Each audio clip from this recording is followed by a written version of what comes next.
കിഴക്കേക്കോട്ടയിലെ ഗാന്ധി പാർക്കിലാണ്. അതായത് നമ്മുടെ പത്മനാഭസ്വാമി ക്ഷേത്രത്തിന് തൊട്ടടുത്തുള്ള ഗാന്ധി പാർക്കിലാണ് നമ്മൾ എത്തി നിൽക്കുന്നത്.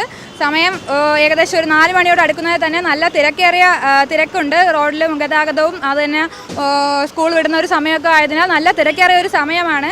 അപ്പോൾ നമ്മൾ കുറച്ച് കുസൃതി ചോദ്യമൊക്കെ സെറ്റ് ചെയ്തിട്ടുണ്ട്. നമ്മളിപ്പോൾ കുറച്ച് ഓട്ടോ ചേട്ടന്മാർ ഇവിടെ നിൽക്കുന്നുണ്ട്. അതായത് ഒരു ഓട്ടോ സ്റ്റാൻഡാണ്. അവിടെ കുറച്ച് ഓട്ടോ ചേട്ടന്മാർ നിൽക്കുന്നത് തന്നെ നമുക്ക് അങ്ങോട്ട് അവരുടെ അടുത്ത് ആ ക്വസ്റ്റ്യൻസ് ഒക്കെ ചോദിക്കാൻ പോവാം.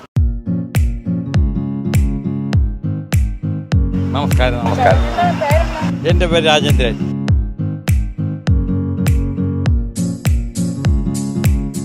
അപ്പോൾ കുസൃതി ചോദ്യങ്ങളാണ് നമ്മൾ ചോദിക്കുന്നത്. സിമ്പിൾ ആയിട്ടുള്ള ക്വസ്റ്റ്യൻസ് ആണ്. ആൻസർ പറഞ്ഞാൽ പ്രൈസ് ഉറപ്പാണ്. അപ്പം ഒരു സിമ്പിൾ ക്വസ്റ്റ്യൻ ആണ്. അക്കരമലയിൽ പോട്ടിനകത്ത് തേന്, നൂൽ വലിച്ചാൽ തേൻ കുടിക്കാം.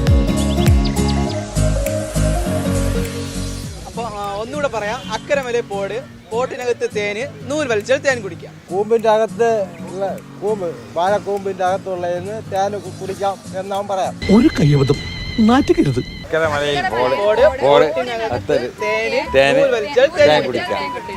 നമ്മൾ സ്ഥിരം കാണുന്ന ഒരു പൂവാണ്. ആൻസർ പറഞ്ഞു. അതാണ് ആർക്കും അറിയില്ലല്ലോ. സ്ഫടികത്തിലെ ചാക്കോ മാഷിന് ഇഷ്ടപ്പെടാത്ത ബിസ്ക്കറ്റ്. എന്തോ എങ്ങനെ? Correct answer. എങ്ങനെ മനസ്സിലായി? തത്ത വിളിക്കുന്നതല്ലേ? കലണ്ടറിൽ കാണപ്പെടുന്ന പഴം.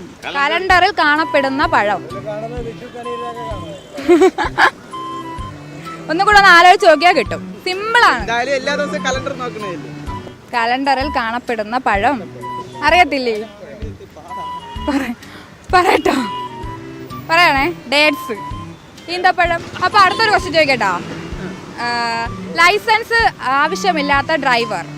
അല്ല, സിമ്പിൾ ക്വസ്റ്റ്യൻ ആണ്. ഒന്നുകൂടെ കുസൃതി രീതിയിൽ ഒന്ന് ചിന്തിച്ച് നോക്കിയാൽ ആൻസർ കിട്ടുന്നതേ ഉള്ളൂ. ചോദ്യം. എന്റെ ഇല്ലാത്ത ബുദ്ധിയിൽ ഒരു ഐഡിയ തോന്നുന്നുണ്ട്. അറിയത്തില്ലേ? ശിവനേ, കള്ളുവണ്ടിയൊന്നും അല്ല. ഇത് കുസൃതി ചോദ്യം. ഒന്നുകൂടെ ആലോചിച്ചാണ്. ലൈസൻസ് വേണ്ടാത്ത ഡ്രൈവർ. ഭയങ്കരം തന്നെ. നല്ല ലൈസൻസ് വേണ്ടാത്ത ഡ്രൈവർ. പറഞ്ഞു. കറക്റ്റ് ആൻസർ ആണ്. എന്തൊക്കെയായിരുന്നു എല്ലാം ചുറ്റിപ്പോയി. Screwdriver. ലൈസൻസ് വേണ്ടല്ലോ. സിമ്പിൾ. ഇത് കുസൃതി ചോദ്യമല്ലേ? ഏറ്റവും കൂടുതൽ നക്ഷത്രം ഉള്ളത് ആരൊക്കെയാണ്?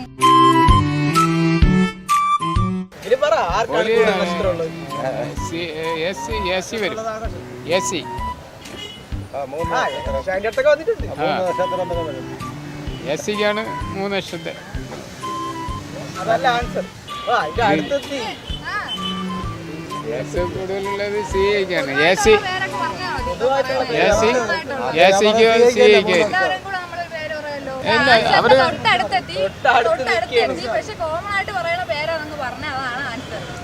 ആൻസർ അറിയില്ല, പറയട്ടെ. കോമൺ ആയിട്ടുള്ള പോലീസുകാർക്ക്.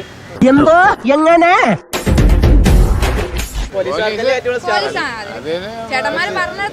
ഓരോരുത്തരുടെ പദവിയിലല്ലേ? മറ്റേ അവർക്ക് പദവി മറ്റേ സ്റ്റിക്കറിൽ ഇവിടെ കയ്യിലാണ്. ഇഷ്ടിക കൊണ്ട് ഒരു വീട് പണിയുമ്പോഴേ ഏറ്റവും കുറഞ്ഞ എത്ര ഇഷ്ടിക വേണം ആ വീട് പണി പൂർത്തിയാക്കാൻ? ഇഷ്ടിക കൊണ്ട് ഒരു വീട് പണിയുമ്പോൾ ഏറ്റവും കുറഞ്ഞ എത്ര ഇഷ്ടിക വേണം ആ വീട് പണിത് പൂർത്തിയാക്കാൻ? ഏറ്റവും കുറഞ്ഞത് വീട് വരാം. ഏറ്റവും കുറഞ്ഞത് എത്ര ഇഷ്ടിക വേണം? ഉറപ്പിച്ചാ? ശിവനേ, ഏറ്റവും കുറഞ്ഞ ഒരു ഇഷ്ടിക ഉള്ളൂ. അപ്പൊ നമ്മൾ 5 ക്വസ്റ്റ്യൻ ചോദിച്ചാൽ ചേട്ടന്മാര് 4 എണ്ണത്തിനും കറക്റ്റായിട്ട് ഉത്തരം പറഞ്ഞിരിക്കുന്നതുകൊണ്ട് തന്നെ അവർക്ക് നമുക്ക് പ്രൈസ് കൊടുക്കാവുന്നതാണ്. പ്രൈസ് കൊടുക്കാനായി വിഘ്നേശ്വര ചാരിറ്റബിൾ ട്രസ്റ്റിന്റെ പ്രസിഡന്റ് ബി ഹർഷകുമാർ സാറിനെ ക്ഷണിക്കുന്നു.